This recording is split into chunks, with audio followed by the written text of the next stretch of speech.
વડોદરા કે જ્યાં કુખ્યાત બુટલેગર અલ્પુ સિંધીની ધરપકડ કરવામાં આવી। ક્રાઇમ બ્રાન્ચે અલ્પુ સિંધીની હરિયાણામાંથી ધરપકડ કરી। નેપાળમાં આંદોલન થતા ત્યાંથી ગુડગાંવ તરફ ભાગ્યો હતો।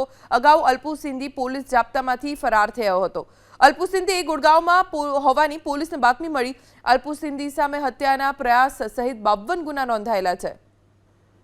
વડોદરાનો કુખ્યાત બુટલેગર અલ્પુ સિંધીની ધરપકડ કરવામાં આવી છે। ક્રાઇમ બ્રાન્ચે હરિયાણાથી તેની ધરપકડ કરી।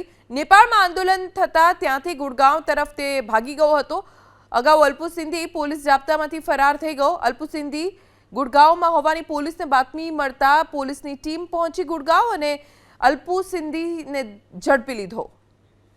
વડોદરા કે જ્યાં કુખ્યાત બુટલેગર અલ્પુ સિંધીની ધરપકડ કરવામાં આવી। ક્રાઇમ બ્રાન્ચે અલ્પુ સિંધીની હરિયાણામાંથી ધરપકડ કરી। નેપાળમાં આંદોલન થતા ત્યાંથી ગુડગાંવ તરફ ભાગ્યો હતો। અગાઉ અલ્પુ સિંધી પોલીસ જાપ્તામાંથી ફરાર થયો હતો। અલ્પુ સિંધી ગુડગાંવમાં હોવાની પોલીસને બાતમી મળી। અલ્પુ સિંધી સામે હત્યાના પ્રયાસ સહિત 52 ગુના નોંધાયેલા છે।